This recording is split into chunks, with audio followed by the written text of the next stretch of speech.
Welcome to a very special Thursday night reading sprints. The usual fare, we'll be doing some reading and writing in between some chat, but I'm joined today by Kat and Dawn because the A Taste of Darkness UKY horror anthology has been published today. And consummate professional, you two have got it right there, and I'm like, yeah, where's my coffee? It's so nice to have you two on to talk about this thing that we've done together, because I think it was probably, was it 2 years ago or something, that me and Mia got in touch like, hey, do you want to do an anthology? I'm just going to add Catherine on. Hello. Hi guys. Just in time. We've literally just gone live. And we were just saying how we've got to this point. Like, it was quite a while ago that we said, hey, you want to write a scary story for us? And then all of a sudden, last October, it went on submission and then sold really quickly to Scholastic, and they said, we're going to publish it next year. So I went from having no books out this year and a quiet year to anthology excitement. So I don't know, it might be a good time for us to quickly go around the group. I'll quickly introduce you to save you that having to blurb yourself on the spot. So what we all have in common is we all write Spooky Way books. Catherine Foxfield tends, I'm pointing downwards, I'm assuming you're there. It always puts them in weird positions. Catherine writes books where she puts teenagers in horrible locations that they can't get out of, and then kills them off one by one. Does that sound about right? Yeah, pretty much. Yeah. Awful people dying in awful ways. Yes. I love that that's your mission statement. How bad can I make them, and how bad can I make this situation? And the most recent one was probably the wildest yet, which was an escape room scenario, wasn't it? With, I think, giant rabbits was my high point. Yeah, there were rabbits and giant terrifying rabbits. It was quite something, yeah. Yeah, I love that you just got to amp it up every single time. Dawn writes terrifying, beautifully written, but I don't know how to describe it. Dawn's horror will get underneath your skin and, like a sort of beautiful fungus. And not like mushrooms. Beautiful mushrooms. Yeah, I remember when I first read The Dead House, I was just like, oh, I'm not going to sleep tonight. It's kind of a whole extra level of horror, I think, yours, Dawn, but still very beautiful and accessible, but yes, terrifying. Catherine, fun but scary. Dawn, just terrifying. And then I'd say you're somewhere between the two. Like, I'm also here. I'm kind of more in the Catherine, like, people are murdered, but it's sort of more lighthearted and silly fun. And I think you kind of do a mixture, Kat. Like, Kat's books tend to have like some dark kind of myth or legend that may or not be true. It may not be supernatural, and it will probably terrify you. So yeah, that's the description of everybody. So should we go around the group and each say a little bit about our stories, and then we'll jump to the comments. I know some people are planning to read it tonight during the sprints. That'll be interesting that they can give us play-by-play feedback as they're reading. So I'll start. My book is called The House with Teeth. I had to think about that then, my story. I'm not used to talking about this. And it's about a girl called Violet who is throwing a Halloween party in a house that may have something to say and do about the party. So it's kind of is it a sentient house, is it a haunted house sort of scenario? So it's really fun and different from what I normally write. I don't know about you three, but I found it quite freeing to write a short story where it felt like there were no rules and I didn't need to worry about my poor little dears. I've been growing for 2 books. I could just do whatever I wanted to these people. That was quite fun. How about you, Kat? Ellis, do you want to tell us a little bit about your story? Yeah, my story is called The Visiting Grey, and it's based loosely on a Welsh legend called Mari Lloyd, which, if you're not familiar with that, is basically this spirit that wears a veil and the skull of a horse as a mask, and during midwinter goes door to door, knocking on doors and singing for food and hospitality. So it's based on that. And in my story, a teenage babysitter called Gemma, who's just moved to this tiny village in Wales from Manchester, she's babysitting this very creepy little boy for a night and sort of comes face to face with the legend. I love the fact that your story put me exactly in the shoes of that babysitter, and I have a glass door in my house, and as I was reading it for the first time, I just kept looking at the door like, I love it when a story does that. So Dawn, your story, I feel like it might be set somewhere that I've Is it now a castle you can stay at? Is it like a hotel? So yeah, they have like a B&B that they open in a very short amount of time in the year. In that case, I think I've stayed at it because I was just reading it. I was like, this sounds really familiar. It's like, trust me to have stayed in like the kind of insidious, haunted, terrifying castle with a nice dark story. So thanks for that, Dawn. You've just like blended my actual lovely. Okay, blended reality with, could it actually happen? You know? No, it feels like based on it was. I don't know. It's a very atmospheric place. I can see why you set it there. So do you want to tell us a little bit about it? Yeah, so my story is called And the Waters Crept In, and it essentially follows an Irish scullery maid who arrives at Gwydir Castle, which is a real place. And as she arrives, something is in her room. And it's based on an actual ghost story of Gwydir Castle. And I took some royalties with it.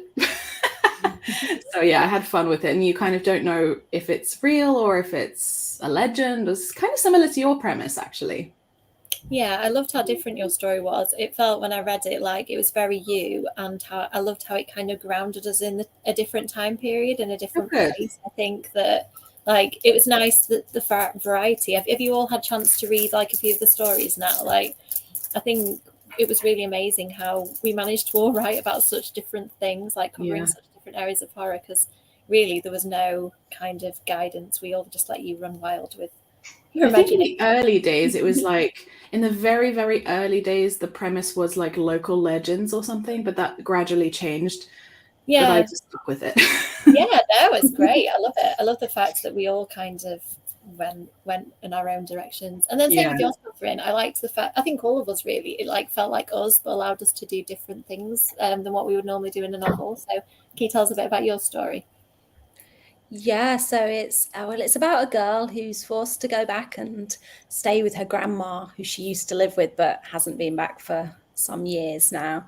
And when she's there, she starts finding herself being haunted and kind of stalked by this creepy doll with like all of the kind of smashed up face.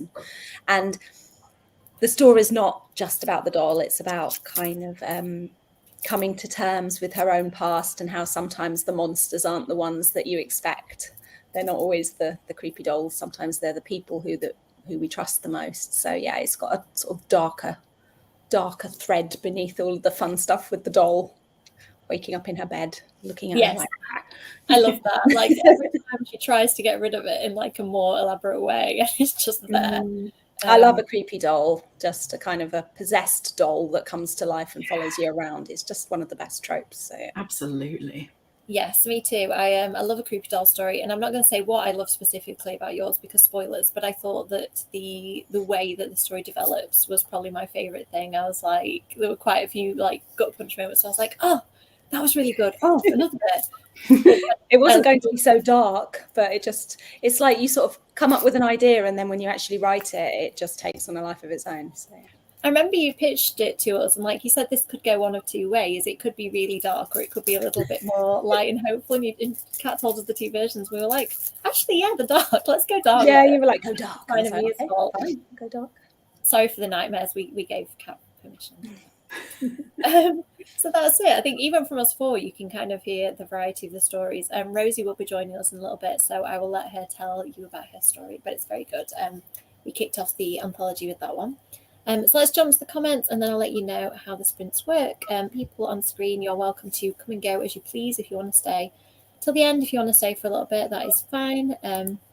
Let's see who we've got in the comments. Hi, Amelia. Hi, Katie. And a lot of people in the comments are either waiting for their copy or have received it, so it'll be nice to see who's already reading. Hi, Kirsty. Hi, Nicole. Lots of familiar faces here. Hi, Reka. Hello, thank you. Sharon is one of the people I know who has a copy. Kirsty has as well, actually. So you have to let us know if you started reading. Hi, Ellie. Hi, Kasha. Let me know, Kasha, if your copy arrived. I sent one out to Kasha, but we've had issues with the imports between EU and England, so I'm hoping it'll get there soon. Hi, Reka. Hello, thank you. Yes, Sharon can give us the play-by-play. Sharon's a quick reader too, so we might get to hear what she thinks of a few of the stories. She's going to read it at night. That's great. Yes, Amelia's reading as well. You two, oh no, Amelia and Sharon are friends. You two could buddy read it. Compare predictions. Thank you. I mean, they can be. I can't comment yet. I've only got my 2 or 3 year old thus far, so. Let's see. Sorry, the comments jumping around. Oh, I'm glad you managed to make this one. This is a super special one, so it's nice that we're bringing lots of people together. Yeah, can be so creepy. I don't know whether your children did this to you, Catherine, but yeah, Nathan does occasionally have moments where he's like, "Oh, look at that, mummy," and I look and there's nothing there. I'm like, "That's nice. I'm not going to ask about that." You're like, yeah, my daughter's done that before. She's done the whole "there's something behind you, mummy," while I'm in a creepy public toilet, and I was like, "Oh my god!" But it was a fly. So. Yeah, children see things differently from us, don't they? They describe things differently too. Like I remember at school, the kids used to say, like, somebody swore at me. I was like, oh God, which word? It starts with an S. Oh, which word? And then like, silly. They call me silly. Yeah, we've had F word. Someone called me the F word, and it was fat, which isn't good, but it's not the F word. No, that's not the F word. That's an F word. Definitely. Yes. Yeah. You know what? I think it's interesting again with the anthology. Like some people have said, will it be too scary for me? And I think it's got a good like sliding scale of horror. Like, and depending what you're scared of, because I think some of the people at Scholastic are like, oh, that one like was proper nightmare material, and other people like this other one was nightmare material for me. I think it's so personal, isn't it? Horror. Yes, definitely. Like I know It by Stephen King. I know that we've all kind of delved into some King. That was the first adult horror book for me. And me too. I'm scared of clowns anyway, so the fact that my first horror was a clown that could see your fears and turn them against you, and he was the fear, was just like doubly bad. How about the rest of you? Was there any kind of formative horror for you? It for me as well. Yeah. Pet Sematary was one of the first horror books I read when I was probably about 11. So yeah, wasn't that's the best. Not a good one to start with, no, really. Quite. But the things that I was scared of were not the things that I would be scared of now as an adult. I wasn't even bothered by the kid dying in it. It's the cat that bothered me. Well, that's the thing. Still like true. Now, I haven't. Well, to be fair, the pet thing would be just as bad. But yeah, having a child who looks like the child in the movie is probably not great. So yeah, I refuse to watch that now. It's like, little boy running onto road, worst fear, not going to happen. How about you, Kat Ellis? Do you have any other things to add apart from Stephen King? I think all the ones that sort of stuck with me were films that I watched when I was far too young to be watching them. So it was all like, well, but like Puppet Masters, Nightmare on Elm Street, things like that. Hellraiser, that freaked me out. Yeah. I was like 6 at the time, so understandably.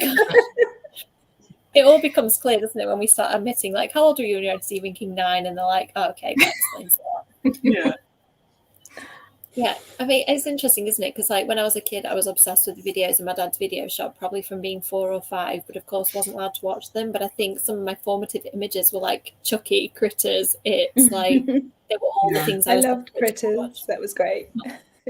I don't think I've even watched it in the end. I just remember it from the video shop, like the little terrifying face that looks like an evil gremlin. I just like wanted it, even though I had no idea what it was. Oh no, Cassius hasn't arrived. Like weeks later, we've had this problem before. Yeah, I know. I posted some to America at the same time, and like theirs have arrived. So hopefully, the EU copies will eventually get through customs. Oh, yeah, Doll Story definitely. In fact, to be fair, all of your 3 stories, like there were some of them that I could objectively tell were great stories and were scary, but I think all 3 of yours had something in that gave me like the kind of like personal heebie-jeebies. So thank you for that. Dawn's stories. Thank you for the wall imagery. Like, I'm never going to look at a damp wall again in the same way. I'll be endlessly worried. Sorry, what were you saying, Catherine? I think I talked over you. Oh, I was just saying Dawn's writing always scares me. Just yay! I'm so happy. I love you, but I'm happy. I find your stuff, Kat, is a bit more like, I think I'm okay, and then suddenly you'll just go in for the kind of like, let's just traumatize you, just straight off the bat. I'm like, yay, thanks, that's great. You're welcome. Whereas yours is like the kind of happy fun murder books, Catherine Foxfield, if that's any. I love a happy fun murder book. A bit of murder, fun. Whenever Yeah, I like- read Catherine's books, they're just like completely my vibe. So I just always know that I'm in for a good time. So they kind of remind me, I'm assuming the people on screen will understand when I say this, but sometimes I want to be comforted, so I watch Scream or I Know What You Did Last Summer for like a comforting, soothing time. And like your books feel like that, Catherine, like the kind of 90s vibes where I'm going to feel comforted by all the murder. It's good. A bit of horror. All good fun. It's cathartic, isn't it? I think that like that's one of the reasons that people like horror, isn't it? That it sort of puts them in a different mindset and gives them that visceral reaction. I think that's why I really crave really good horror, that it kind of actually grabs you in a physical way. Oh, I've just read that one. Yes, I'm so interested to know, Sharon, like if any of the stories get you, I think we'll have done a really good job, because Sharon's Also, Sharon, any and all recommendations for that, please send them my way. I can't get enough. Do you like the really scary dark stuff then? Yeah, adult horror. Like if I want to relax, I'll put on really dark, scary horror. And my favorite horror tends to be really dark. What do you think it is about like the really dark side of horror? Because I think I think more it's like psychology for me. Yeah. It's like a niggling thought, something that makes me think. And also, I just love a good supernatural horror. That to me is the most terrifying horror. So I don't know why I find that comforting. I think, all the people on screen and probably in the comments too, we understand. We get you. Sorry, everything's jumping around a little bit. See, they are, again, formative experiences, aren't they? And I bet that was at a pretty young age too. Yeah, I mean, it's all become Texas Chainsaw Massacre still scares me. Oh my goodness. That is one of the horror films that I still now find really like insidious. Just this idea that you can be driving like through your life and having a normal time, and then these people are out there who don't want you to continue your day. Yeah. That's one way of putting it. Texas Chainsaw Massacre. I was like, TCM? Yeah. I've literally just said it. Sorry, it's been a long day. Ooh. Okay, I'm writing that down. I see my list.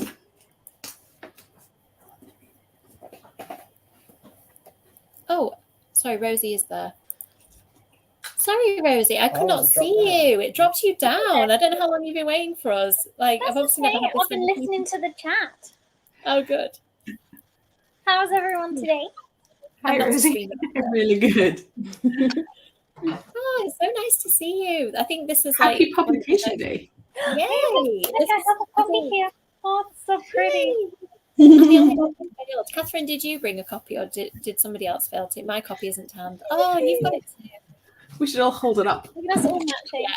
I'll go and get mine. Kev's gonna go and get mine, but he's scared of showing them. Oh, we got a copy there. They're upstairs. It smells so good. So we haven't heard about Rosie's story. You're going to be reading a bit of yours, Rosie. I'm afraid we stitched you up, me and Mia. Harriet said, "Who do you think should read a bit of their story out loud?" And me and Mia at the same time went, "Rosie," on a Zoom. So She'll do it. She's not scared of people at all. It's fun. I don't know. Like I don't mind it. Oh, yeah, I'll read out loud.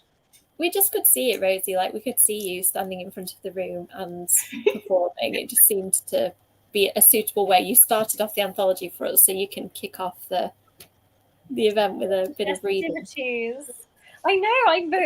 I was very excited when I saw that my story was first, but then also really scared because I was like, oh gosh, like I don't know. It feels like a lot of pressure. I was like, if people read that story and they're like, nah, and then don't keep reading, I'm just like, no, please. There's more lovely people. Please don't just judge it by mine. It's fine. It's okay, mine's second. So like, if yours grabs them, I've got that fear too. So why if they read Rosie's? Then it's like no.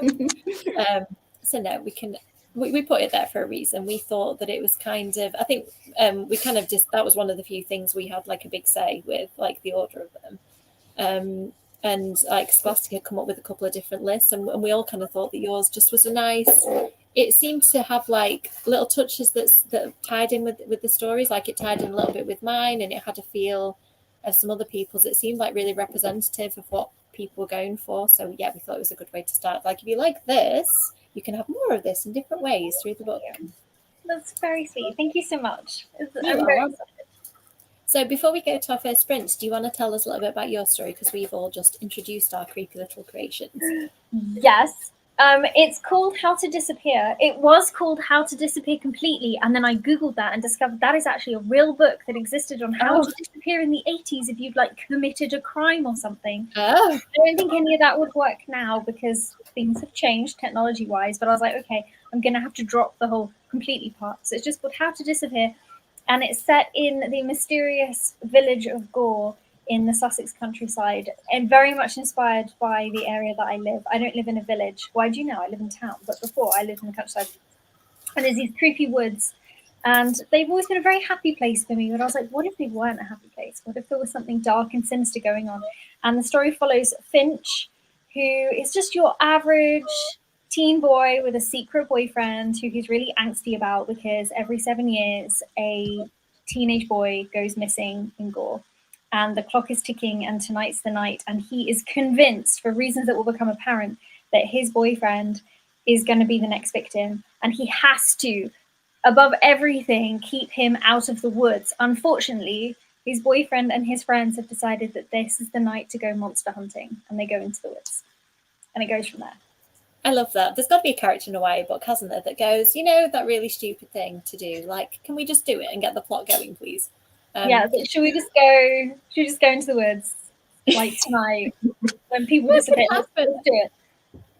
I loved the fact that your story, like the others, I think everyone did a really good job of like representing what they're about as an author. Like it felt very you, like the relationship between the boys, but then also I felt like I haven't read your second book, so I can't comment on like the level of terror in that. But like it felt like you really pushed it with the horror in this. I was like, Rosie, this is great. I'm very into horror right now, and I have to say, like 16 Souls, a lot of people call it very wholesome, which kind of surprised me because it is horror, it has scary moments, but I guess, yeah, it's got a strong romance thread, it's got a lot of fantasy elements. With 12 Bones, I don't know if wholesome is going to be a word that's used to describe it. At one point, one of my sensitivity readers sent me a text that literally said, "Oh my God, the body horror in this." And I expected Scholastic to be like, you got to tone it down. They never did. So it's just there. It's just there. And I think it's going to be a bit of a, hopefully not shock, but it's definitely a step up. We still have those family-friendly moments. We still have those like cute teenagers getting into trouble. But yeah, the body count is very high. This book. That's good. I feel like a sequel needs that, doesn't it? Like I went and counted the deaths in the first book and was like, I've got to amp this. I've got to do a scream, and like the death count has to be bigger. Yeah, you gotta add to the general bloodshed. It's always worth the fun.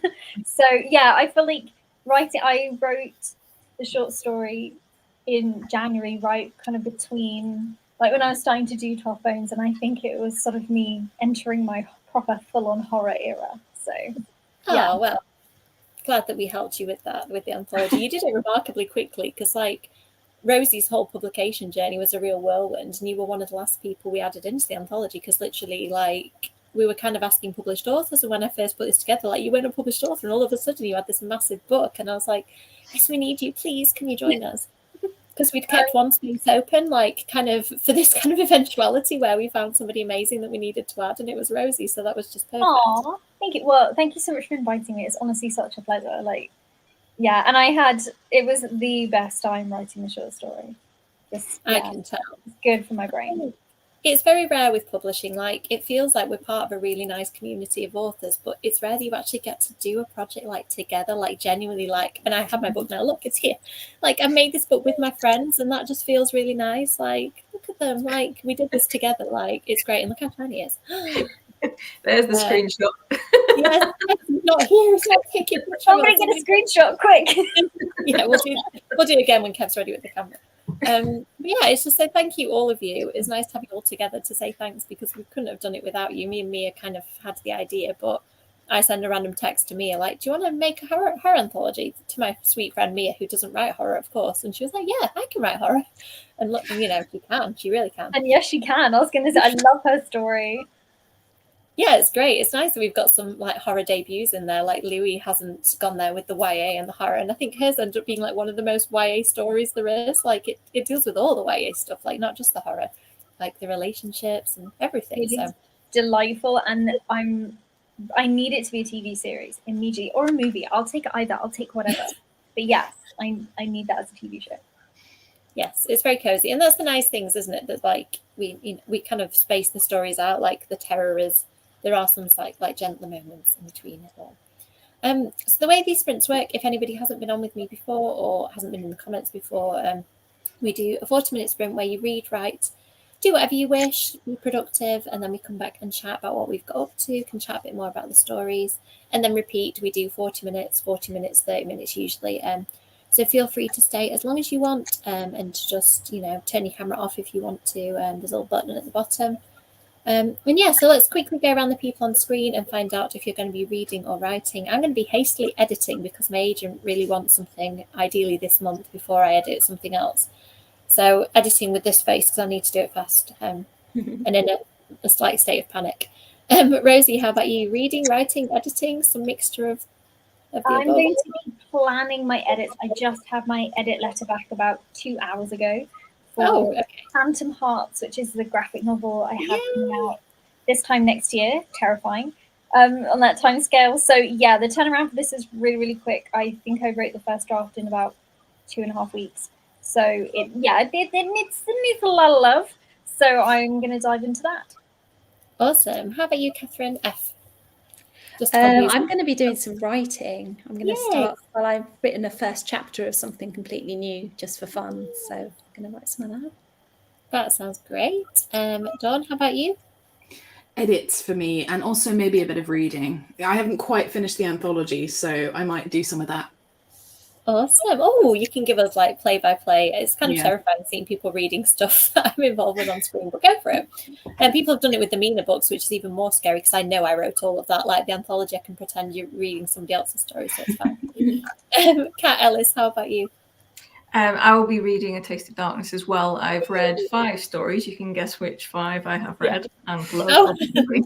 So yeah, I'll be continuing with the rest of the stories.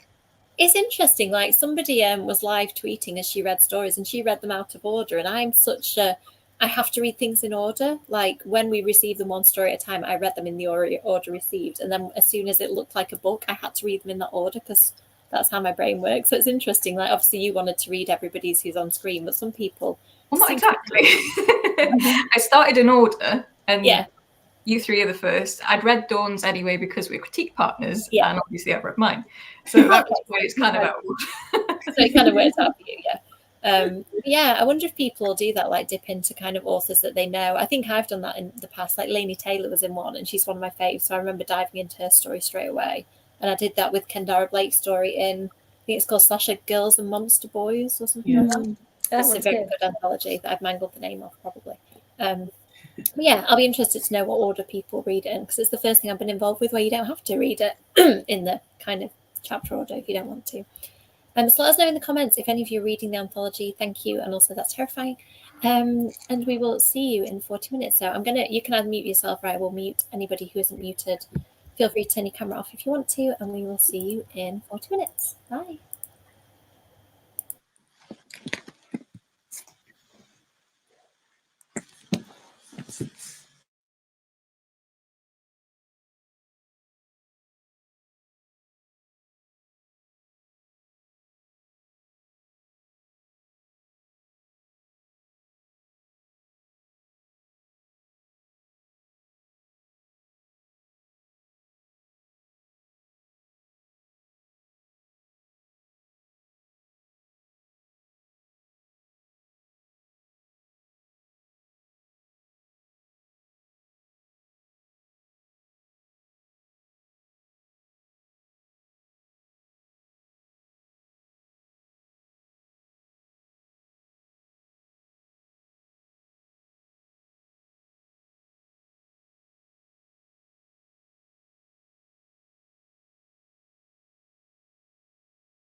Hello, everyone. Just going to unmute everybody. I think we briefly lost Catherine, but I'm sure she will be back shortly. Her house, something like mine, she probably disappeared to deal with child or something. So how did we do? Rosie, how did you get on with your plotting out your edits? Yeah, good. I read through the whole manuscript and my editor's notes, and I started making notes on the changes and ideas that I need to work on. Yeah, it's coming together. Like, it's actually not as much work to do as I thought there was, so that's fine. Oh, that's nice when it happens that way, not the other way around. It usually happens the other way for me. This will be fine. Read the edits and go, oh God, it's not fine. Yeah, I think the biggest challenge, having never done a graphic novel script before, is that, you know, I've got all this, I'm trying to create depth on the page, but I can't just sit and write prose and tell you what's inside my character's head. And I'm not doing the illustrations, so, and I can't be too prescriptive about those illustrations. I can't be like, I can see everything in my head and this is exactly how I want it drawn, because like, where's the collaborative aspect of that? So I'm trying to get the depth on the page, but sometimes I'm literally like, well, I can't put more narration in. It's too much narration. So yeah, I'm just trying to find the balance. It's a real learning curve. It's completely new, so I'm enjoying it though. Oh, it's going to be a great experience. I'm sure that Scholastic are going to kind of be able to guide you through the stuff that is a bit like newer territory. Yeah, my editor Polly has worked on graphic novels before, so her advice is really helpful. Yeah, she's really helping me learn how to craft one.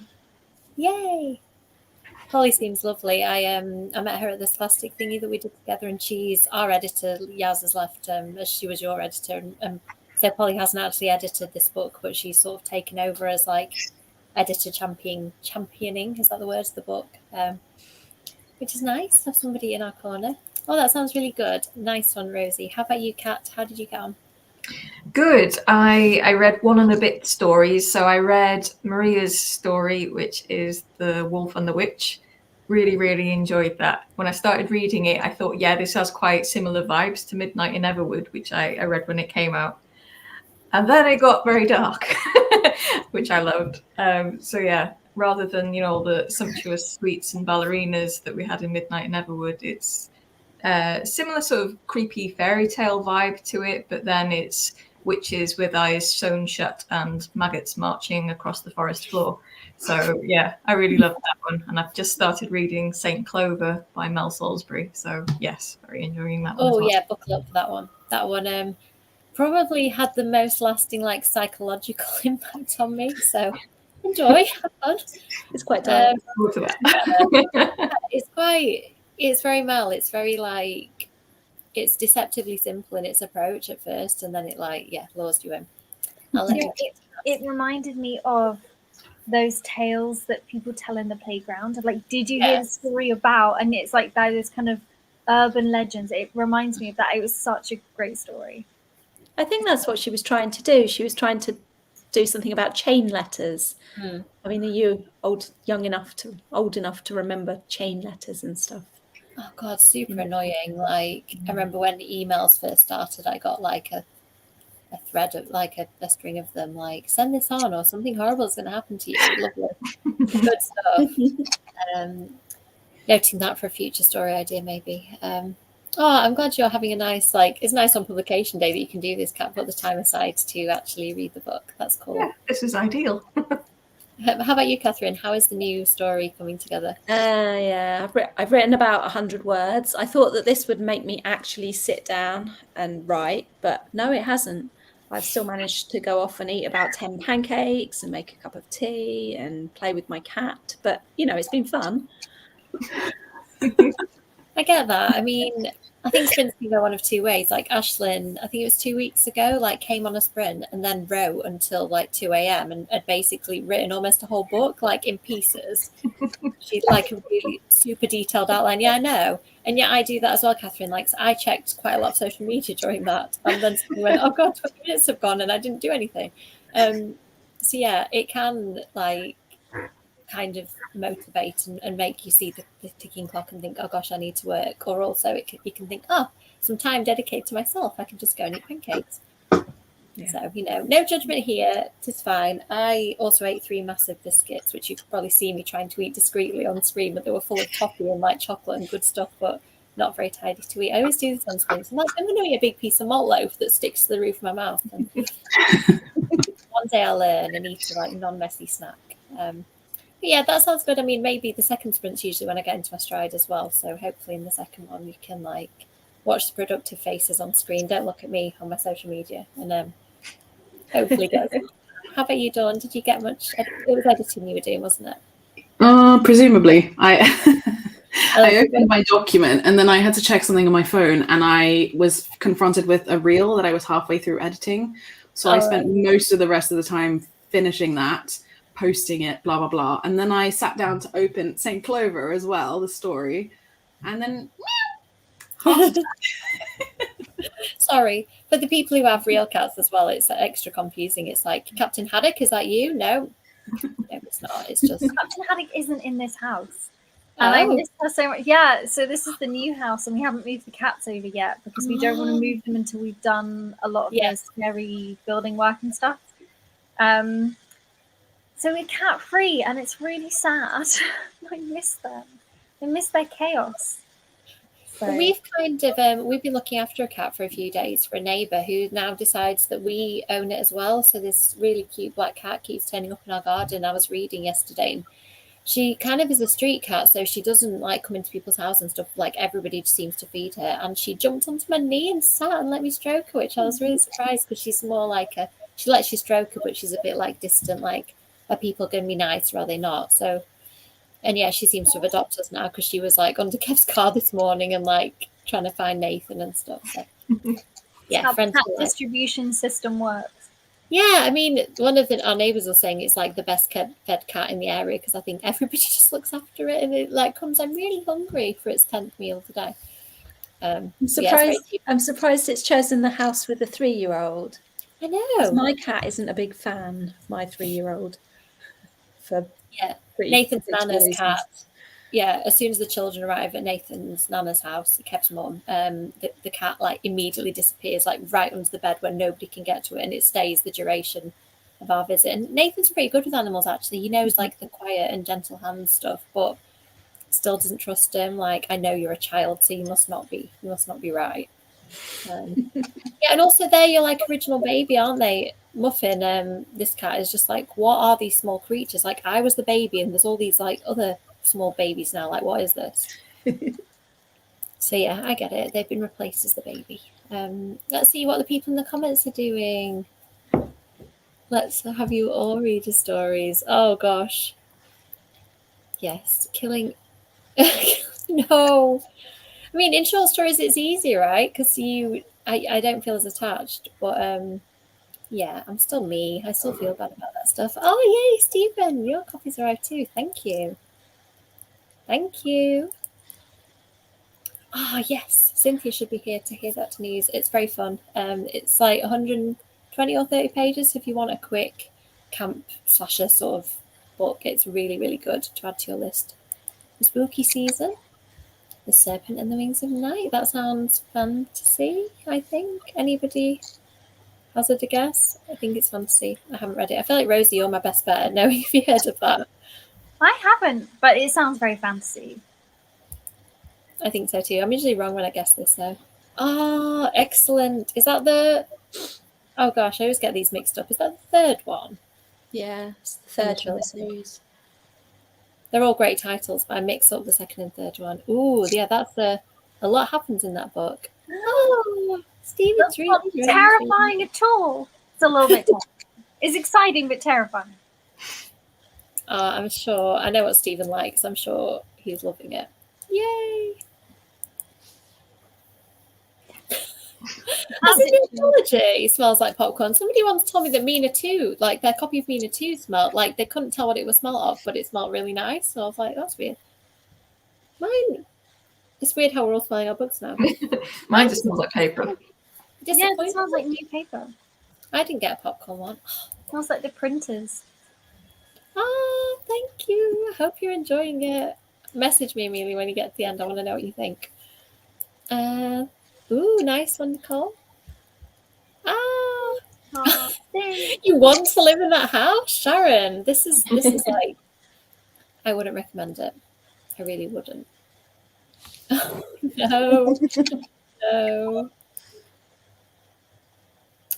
Yeah, I mean, I think it seems to be a fairly common theme from what I've heard. People with pets, like mutual distrust of children, and like my brother's got 2 little Boston Terriers and little baby on the way, so that's going to be interesting. Like 2 dogs plus baby. I'm like, oh, one little baby's enough, but 3 little babies is a lot. Oh, it's fun to see. We made a good guess there. Oh, Rosie, you broke Sorry. me. Broken.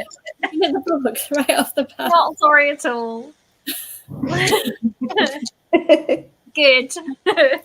Making no comments about somebody reading my story. How you enjoy it? Okay. I think we should go to another sprint.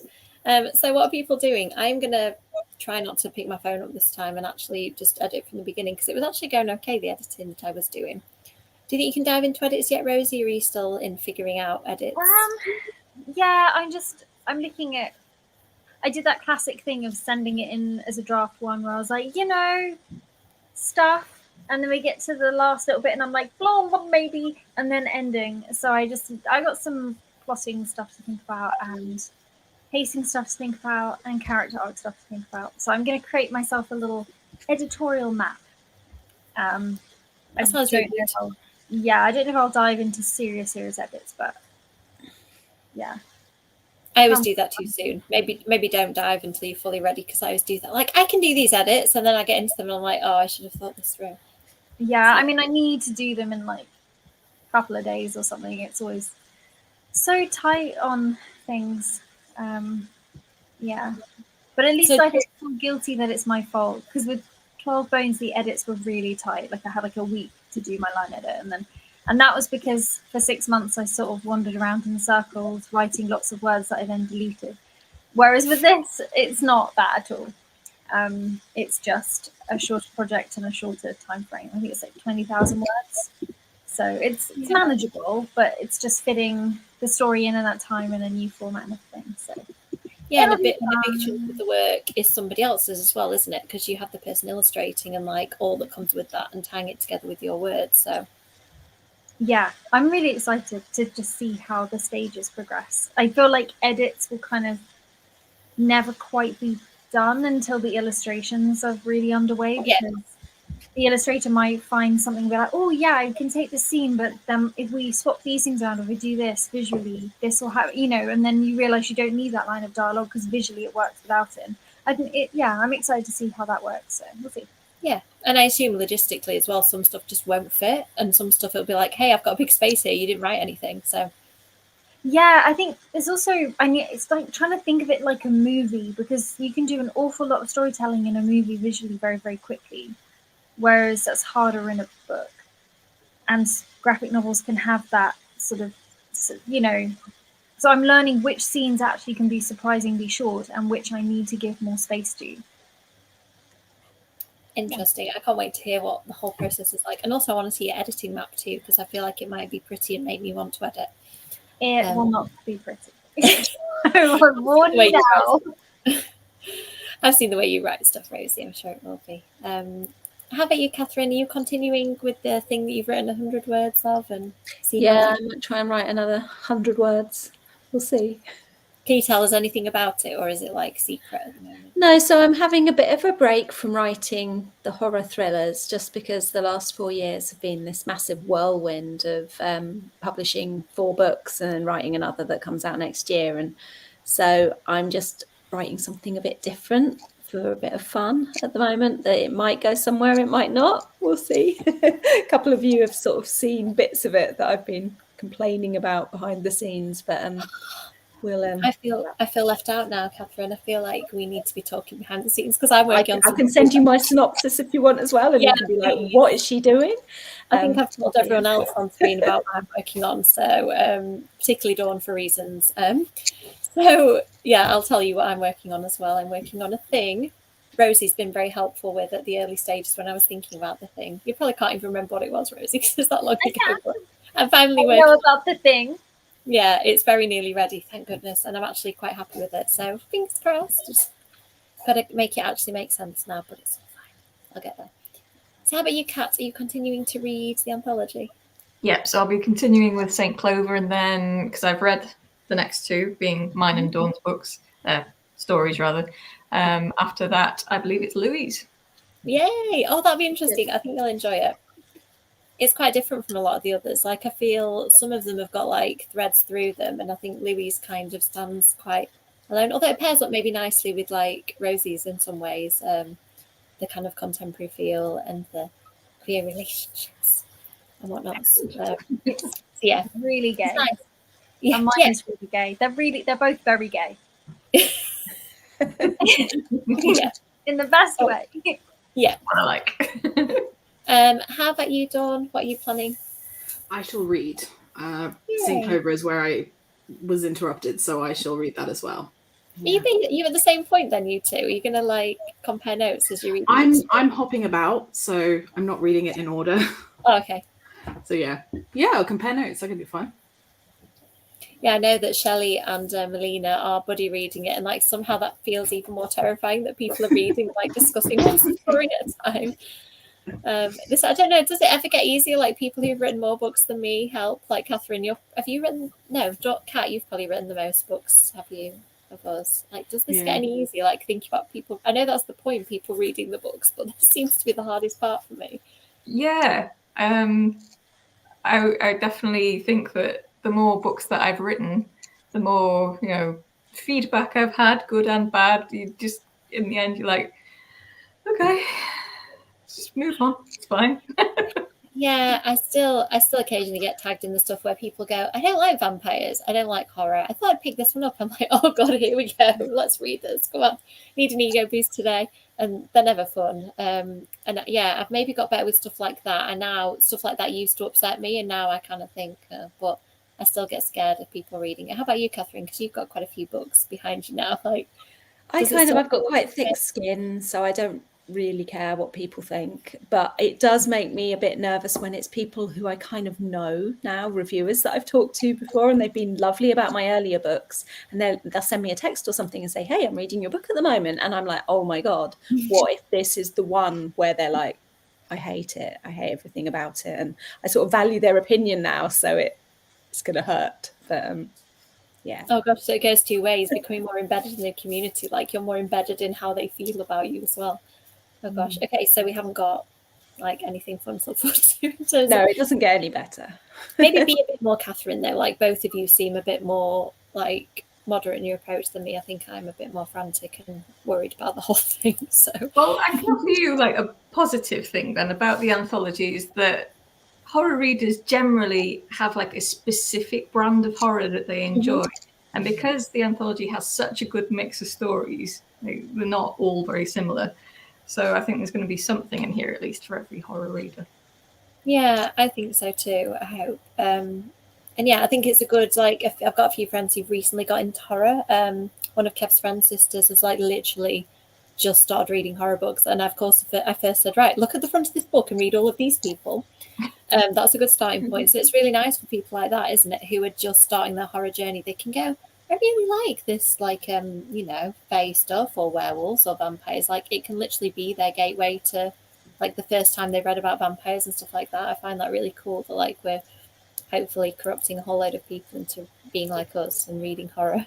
Exactly. Ooh, that sounds nice. I just got sent a cute middle grade. I don't know where it is. Where's the vampire book? Kev, it just arrived.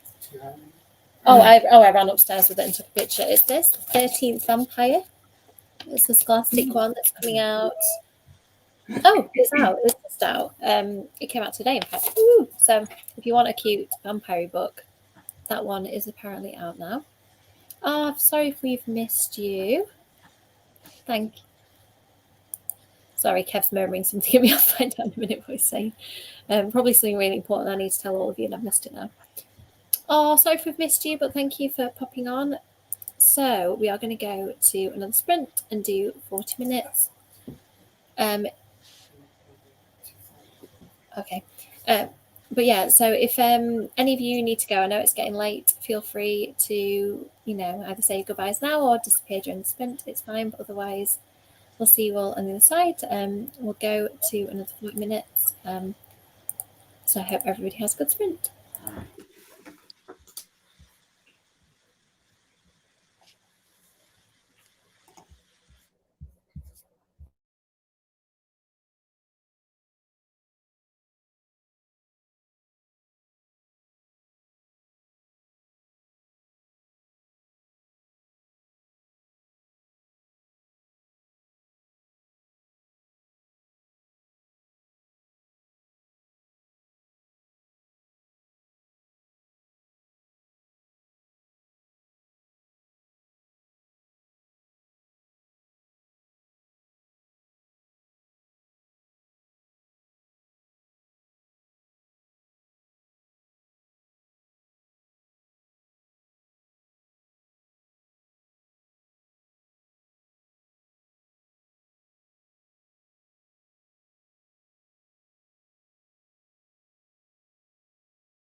Hello, everyone. I hope this went well for you. How'd it go, Rosie? Yes, I have a page of notes. Things to think about. Yeah. Good. Kat had to go during that, but you've still got the 4 of us for now. So how did you get on Catalyst? Did you read a little bit more? Yeah, I finished reading St. Clover, which was excellent. I really loved that story, and I've just started on Louise now, so yeah. Excellent. Good. How is the writing going, Catherine? Well, I wrote about 500 words, which I won't keep, but it's all supposed to be stuff in. Yeah. Good. I think that's the worst part of a first draft for me. I spend a lot of time writing scenes that I can feel as I'm writing them aren't very good, or that I know I'm going to have to cut. And I'm like, I've still got to do this because I don't know what to do to make it better at this point. I've just written a really terrible description that my agent said I needed to improve this room, and I've made it better. But like, I know it's only marginally better and it still needs work. I'm like, that's going to have to be a future problem because I'm too tired to fix it now. Yeah. But yeah, I got quite into edits then, but I've now reached the point where I'm like, my brain's too tired to edit. So I think in the last sprint, because I'm going to London tomorrow, I need to pack. So I think I'm going to sit and write my list because that is the only way I can pack, to write down what I need. Otherwise, I end up with ridiculous things like 12 books and no underwear. So yeah, that's the plan in the next sprint for me. I think I'm going to make this one 20 minutes just because it's getting late, and after publication day and nursery excitement, I can just feel my brain frazzling.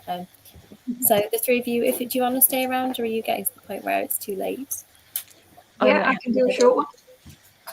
I'm going to have to run off and pay my lovely spouse some attention. Oh, well, thank you for coming on, Rosie. I appreciate it. Thanks for having me. You. And I got stuff done, so that's good. It's a really good way to get my brain to focus and actually get started on the edits, as opposed to just being like, I could read, or I could just sleep. But no, I got stuff done, so it was really great. Thank you. Good. And I will see you tomorrow. And see you tomorrow. Exciting time. It's very nice to have seen you. Like, when did I last see you both? Like 2 months ago? Yeah, it's been quite recent. It's been too long, Kat, with the Alice variety. I need to see you soon. It's been like not even this year. That doesn't seem right at all. I need to go to Wales, don't I? I need to catch up soon. Sorry, Yeah, I've muted myself then in case you could hear the rain hammering down on my conservatory next to me. I don't know if it's coming through the microphone. I can't hear much, but I imagine it'd be very atmospheric if it did. It was funny. It was you, Rosie, wasn't it, who was saying that the weather's beautiful where you are today, and you were incensed that it didn't feel irritatingly gorgeous. And I'm like, no, I need to stand in a misty graveyard, like the atmosphere today for the release. And it was like blue skies and just absolutely gorgeous. And I shook my fist at the sky and cursed it, and the neighbors think I'm weird. And yeah, it was just annoyingly perfect. So I'm really looking forward to the turn of season. But I did go and check the trees, and a little bit of one of them is a little bit orange. So there's hope. Yeah, there is. I walked back from school through the the drizzle that seems to accompany the first week back at school, and thought about your post later. It's like things are very different in the north of England. Let's see what people are saying. Too pretty. We're not that far away, like, a couple of hours, and like it's like a whole different world. I can't remember what we said. Oh, was that the scary book? I think that might have been the scary book. But yes, let's go through the comments, then we can jump onto the sprint. Hi Sabrina, we are just about to do our last sprint. We're going to have a fairly short one because it's late, and some of us have got to get up and get trains tomorrow and stuff. So yeah, Halloween readathon. I don't know. A couple of people have said they're saving the anthology for that. I'm not sure what it is. So, thank you. I enjoyed writing that a lot. I did, as I was writing it, think, could this have been a full book? But I don't think it could. Like, it needs to be succinct, I think. One night and done. Yay. That's good to know. Hello, thank you. It's so good. Sorry, A Taste of Darkness hasn't arrived yet, but I love Bite Risk. Yay, it is. As I was reading it, I was like, I'm thinking of some recommendation videos. And for werewolves, I was literally Bite Risk, Big Bad Me, and went, So I need more spooky werewolf I've books. got one for werewolves I've just finished reading this. Oh, is it good? That's on my list. Such teeth. It's really good, but I would also say I would recommend this to the rom-com girlies as much as I'd recommend this to horror fans, because the prose is delightfully succinct, but also atmospheric where it needs to be, and you get the werewolf transformations, and it doesn't pull back on that. But at the same time, at its core, it's about it's got romance and it's got family, and it's good. It wasn't what I was expecting. It was different from what I was expecting, but it was really good. I expected a bit dark from the description of it, and I picked up Cackle instead for that reason. I wanted something cozy, but maybe that is that cozy too. It's like cozy if once a month you went through an agonizing transformation, ate squirrels, rats, and other things, worried about maybe accidentally like eating the cute boy you fancy, and then spent 2 days throwing up all kinds of weird random assorted teeth into your toilet bowl, but then the rest of the month you have great hair. So is it worth it? I mean, maybe. We've all been there. Yeah, right. Like, it's kind of weirdly. I don't know. Cozy is maybe the wrong word, but it felt like a grown-up Ginger Snaps.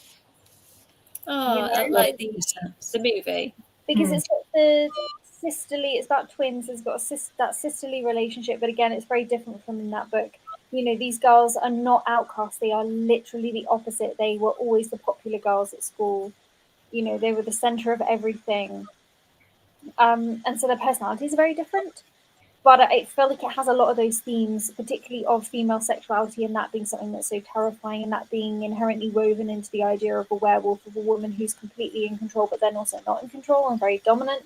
The themes are very similar, but it's just more adult. But in terms of spice levels, it's fade to black, so it's not like I would say actually, even though there's no teenagers in this, I wouldn't say it's not appropriate for teen readers because it is all fade to black. Yeah. So, that sounds good. In fact, that's interesting too. Maybe I should get it, and then I can do middle grade YA adult werewolf recs. Thank you for that. So let's see the last few comments on, then we can jump to our last sprint. Ooh, I hope you're enjoying that. Yes, Bite Risk is such a good one. Amal is always multitasking the reading. I'm impressed. Multiple books. Yes, Creepy Wells. Like, you did go through a lot of the good tropes there in your story, Catherine. Yes, excellent. Thank you. Everybody seems happy. I mean, I'm not sure which of the cats that could be either of you, really. So I feel like you can both accept the compliment there. That's really good. Excellent. Oh no, sorry you're still suffering with hay fever. Mine seems to have, thankfully, since having it since April, seems to have quieted down at the minute. Oh, that's good. Yay! I can't wait, Sabrina. It's going to be so fun meeting lots of nice people in real life. I hope you enjoyed it. The Last Girl Standing. I don't know what that is. That sounds good. Yes, very fun. Yeah, sounds like Ashlyn. Ashlyn is the author of Big Bad Me that I was just talking about. There's a very good YA werewolf and vampire book. Yeah, I think I need it too, to be fair. Oh, Cat Ellis, there's the compliment. That one was fun. Thank you. I do it all the time because I know that Catherine Foxfield, you go by Cat, don't you, like in real life too? But I feel like I have to Catherine just because I've got one spooky cat already and you're spooky Catherine instead, if that's okay. Yeah, I am Catherine's my professional name. Just makes it more complicated. Bonus as well that whenever I mention you, Cat, like Nathan vaguely remembers going to Wales and meeting you, but also often thinks I'm talking about like an animal cat. So he's like, cat, and then he's a bit disappointed you're human. He's like, oh no, but I met her and she was cool. So he goes through like the whole range of emotions. Unbalanced. He took him to a good park. I think that was like the main thing that lasted in his memory. I mean, wouldn't it in all of our memories, to be fair? A good park is like a good thing as an adult, right? Okay, I'm going to make this a 20-minute sprint then. I am going to write my list, so hopefully don't forget anything. Please just feel free at the end of the sprint, Rosie and Catherine, to tell me what important things you're packing, because I can never remember, like, what do you take to be an adult that goes away for a weekend? Hairbrush. Yes, that. Do you know what? That is something that I genuinely often forget. So I'm going to add that straight to the list. Thank you. I remember all naked stuff. You just And, need a toothbrush and a pair of underwear. Contact lenses, they're my general like essential item. I think if I have contact lenses, I can usually figure the rest of it out. And As you can see, it does help. Yes, contact lenses and deodorant, you're probably fairly safe then, aren't you? Can wing the rest. Right. I think it's a good time to go to this last little mini 20-minute sprint. I'm gonna love you and leave you, everyone. Mwah. Me too. Yes, that's if anyone needs. Yes, I mean Kindle is the one. Thank you, Rosie. I'll see you tomorrow. Hooray! Bye. Bye. And everybody else, we're going to do 20 more minutes. So we'll see you on the other side.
Sorry, I was not organised. I always think I can do more in like 5 seconds than I actually can. Oh, so it's just me and you left, Kat, for the last couple of minutes. Thank you for staying on till the bitter end. I think you might still be muted, Kat. No worries, I've just unmuted myself.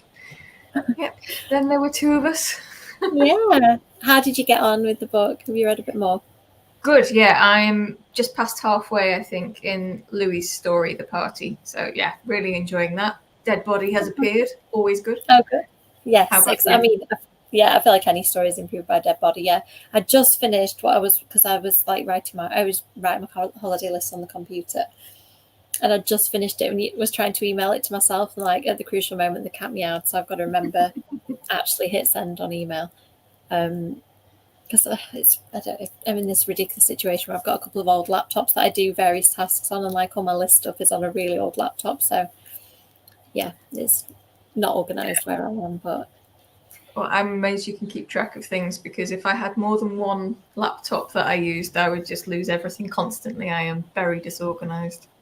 honestly, the amount of times I have had like wrong versions of stuff, yeah, I've got like 3 on the go, from literally one that was like from uni and then more recent ones. Yes, I don't get any more organised though. Right, I think I'm just going to run through the last few comments and then we can say good night. Ooh, that sounds good. Oh, sorry, we're just signing off now. I'm assuming you might be in a different time zone from us. Oh, I need to read Addie LaRue. And also, is it Shay and Shaw? History of Wild Places. I haven't read that either. Very good. Getting some buddy reading done. Last Queen standing, yeah. I feel like I'm barely standing at this point. I think I need to sign off before I get less coherent. That's great. 40 pages. Ah, that's a good question. Yeah, it's based on a real one, but loosely. The original legend of Mary Lloyd isn't actually that scary. It's more like just kind of a trick-or-treating type of thing. But I decided to make it horror because that's what I do. I like that because, like, Amelia says, like a real myth in inverted commas. Like, I feel like because we kind of accept that there probably isn't a horse creature stalking around Wales. I hope you can kind of do. You never know here. Also, I mean, we also got Wales here, like, you know, the mysterious green rolling hills and like actual empty patch of land. It seems like England is just all housing estates now. Like, I need to come to Wales and see some like empty green spaces. Isn't it anyway? Yeah. And I need to come back to Wales. My half brother lives there too, so I'm definitely due a trip. I need to come visit. That's great. I don't know whether you said it was your first read, Raven, but yeah, it's definitely a gripping one. Oh, thank you. I'm sorry if I missed you. I always do this, like I say bye to people when they've actually already gone. Oh, thank you. Well, that's a good moment on Amelia's comment to end. Well, we appreciate that, Sharon. Kat's not going to be there in person. That's why I'm so glad that we managed to do a little thing tonight to celebrate, because I don't know about you, Kat, but I feel like a book launch day can sometimes feel like a bit like, oh, it's out now. Like all this work and kind of promo and stuff I've been doing. Like, I think particularly my first book, because it was COVID and everything was shut, I felt like a bit of an anticlimax. So it was nice.